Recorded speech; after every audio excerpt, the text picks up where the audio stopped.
No episódio de hoje, nós vamos aprender de cockpits a código, como a aviação ensinou a proteger dados humanos. Numa tarde de 15 de janeiro de 2009, o voo US Airways 1549 decolou do aeroporto LaGuardia, em Nova York.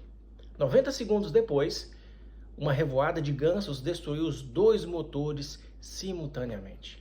O capitão Chesley Sullenberg, o Sully, tinha 208 segundos para tomar uma decisão. Sem motores, sem altitude para voltar ao aeroporto, com 155 pessoas a bordo. Ele pousou o avião no Rio Hudson. Todos sobreviveram. A imprensa do mundo inteiro chamou de milagre, chamou Sully de herói. Mas sabe o que aconteceu nos meses seguintes? Os investigadores do NTSB, o órgão americano de segurança no transporte, rodaram simulações computadorizadas do acidente.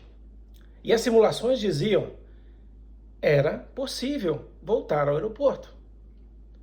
As simulações não incluíam a reação humana, não incluíam os 35 segundos que Sully levou para avaliar a situação, descartar as opções e tomar uma decisão certa. Sem o fator humano, o computador concluía que o piloto havia errado. Mas o próprio Sully questionou isso na audiência. Você precisa incluir o tempo de reação humana, porque eu não sou um computador. E quando o NTSB refez as simulações com os 35 segundos de reação humana incluídos, a conclusão mudou completamente. Não havia outra opção. O Rio Hudson era a única saída. O herói quase foi transformado em culpado por um sistema que havia esquecido de incluir o ser humano na equação. Hoje vou te mostrar como essa história tem tudo a ver com a forma como protegemos ou deixamos de proteger dados humanos. Vem comigo. Sou Anderson Andrade, advogado, DPO, Data Protection Officer, certificado pela ECZIM e criador dos frameworks Shell Privacy, Meda Privacy e PIA, aplicados à privacidade de dados. Este é o episódio número 3 do canal Shell Privacy. Nos episódios anteriores, falamos sobre a percepção de privacidade e sobre a crise de confiança digital. Hoje vamos falar mais a fundo. Vamos entender de onde veio o pensamento que fundamenta o Shell Privacy e por que a aviação civil é o modelo mais avançado de segurança que a humanidade já criou. O paradoxo da segurança digital. Antes de entrar na história da aviação, eu preciso te mostrar um número que me incomoda profundamente. Em 2024, o relatório da Verizon, o DBIR, Data Breach Investigation Report, mostrou que 68% de todas as violações de dados envolvem fator humano. 68%. Ao mesmo tempo, nunca tivemos tanto investimento em tecnologia da segurança. Firewalls de última geração, criptografia de ponta, inteligência artificial monitorando redes em tempo real, Zero Trust, Architecture, CM, EDR, XDR e os incidentes continuam acontecendo. Por quê? Porque estamos fazendo a pergunta errada. A pergunta que a indústria faz é: como eliminamos o erro humano? Mas a pergunta que deveria ser feita, que é a pergunta certa, por que o sistema coloca as pessoas em posições onde o erro é inevitável? Essa distinção entre culpar a pessoa e investigar o sistema é exatamente o que a aviação civil levou décadas para aprender. E é o que o Shell Privacy traz para o mundo da privacidade de dados. A revolução da aviação. Nos anos 50 e 60, a aviação civil era extremamente perigosa. Acidentes eram frequentes. E a abordagem predominantemente era a mesma que vemos hoje em organizações de segurança da informação.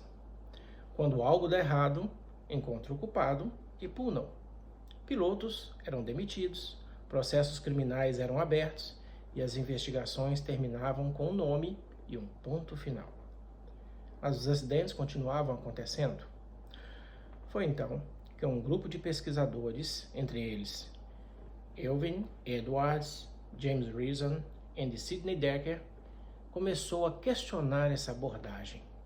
Eles propuseram uma ideia radical para a época. E se os acidentes não fossem causados por pessoas ruins, mas por sistemas mal projetados? Essa mudança de perspectiva transformou a aviação no setor mais seguro do mundo. Em 2024, segundo dados da IATA e da Boeing, a taxa de acidentes fatais na aviação foi de 0,07 por milhão de voos. 0,07. Como eles chegaram a esse nível de segurança? Não foi proibindo pilotos de cometer erros. Foi criando um sistema onde os erros são investigados para aprender, não para punir. Vamos falar do modelo do queijo suíço. Em 1990, o psicólogo britânico James Reason, o mesmo que participou daqueles pesquisadores lá para poder criar mecanismos, pesquisas sobre a segurança da aviação, ele desenvolveu um modelo que tornou um dos mais influentes na história da segurança. E ele chamou esse modelo de queijo suíço. E a ideia é simples, mas poderosa.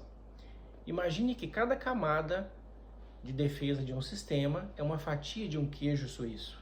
Cada fatia tem buracos.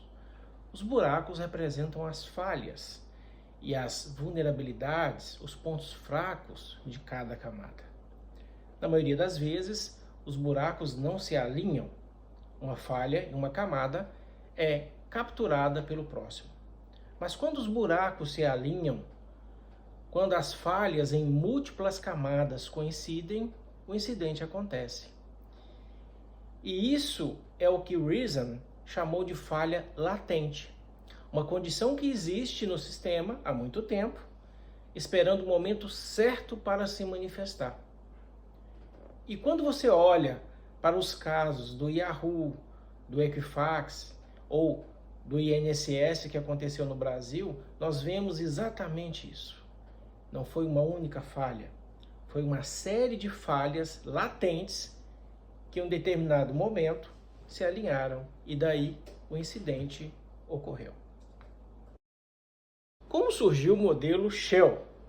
Em 1972, Elvin Edwards, pesquisador britânico de fatores humanos na aviação, publicou o modelo Shell.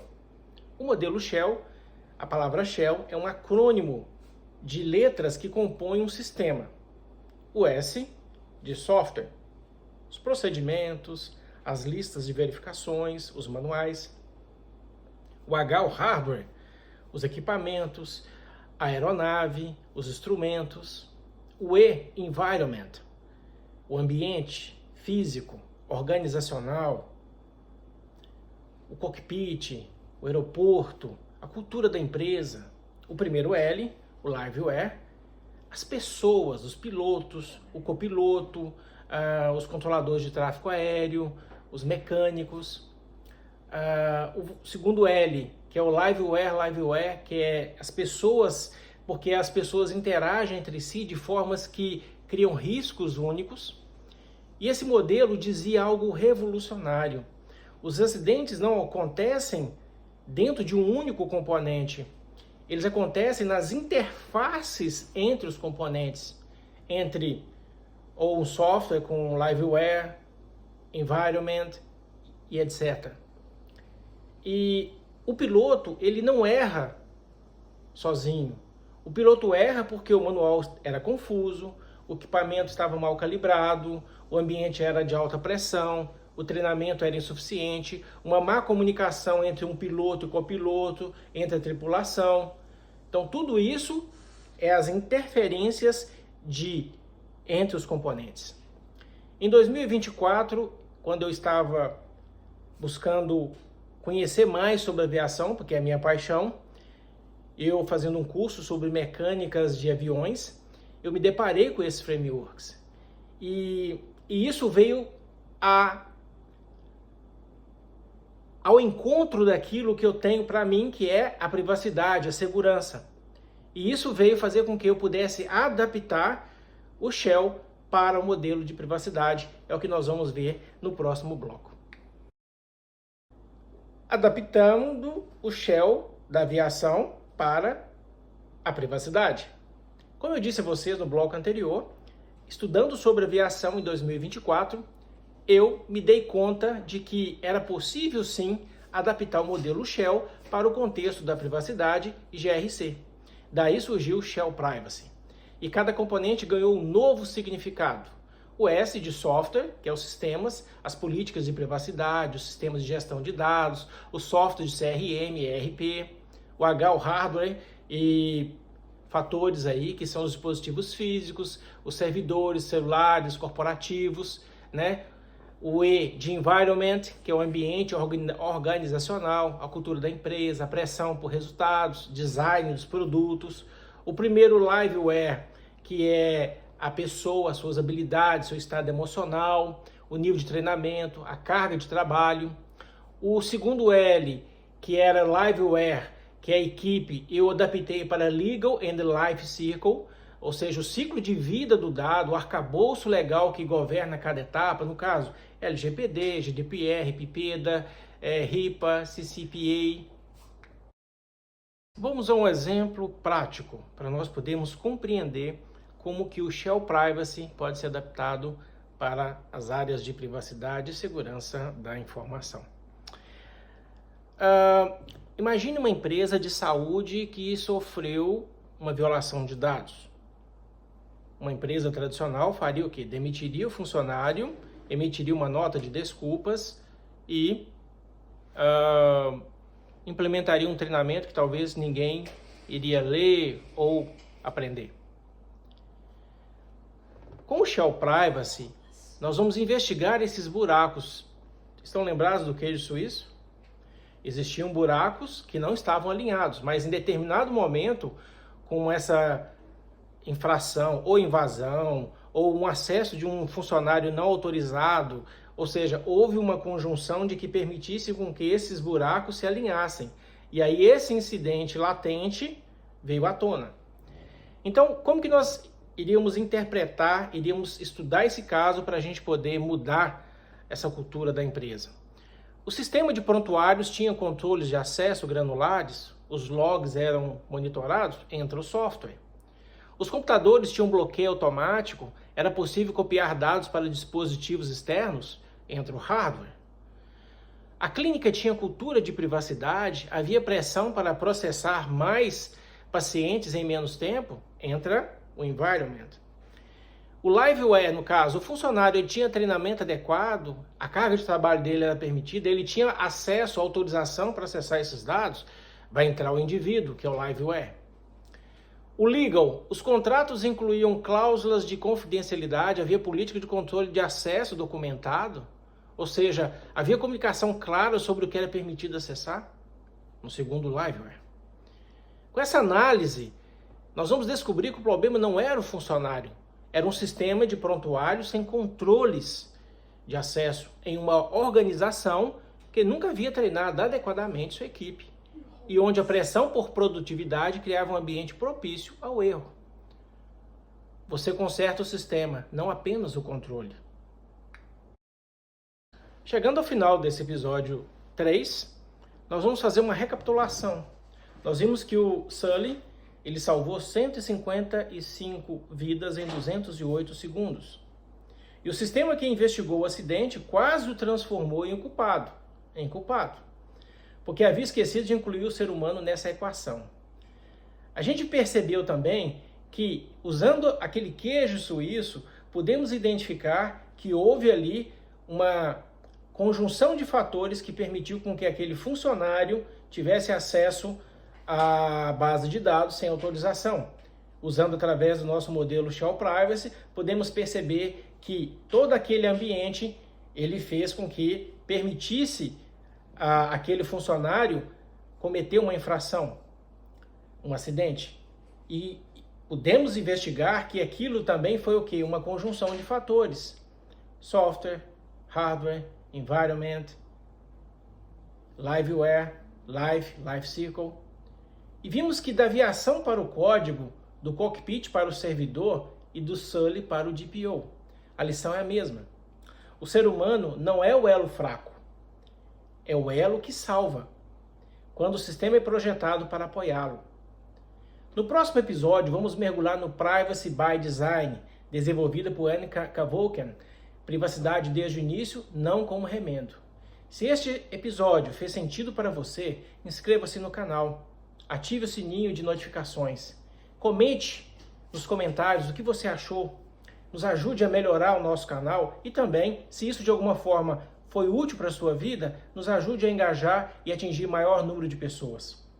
E se quiser aprofundar mais ainda, acesse o nosso site www.shellprivacy.com para artigos, white papers e recursos gratuitos. Eu sou Anderson Andrade e até o próximo episódio.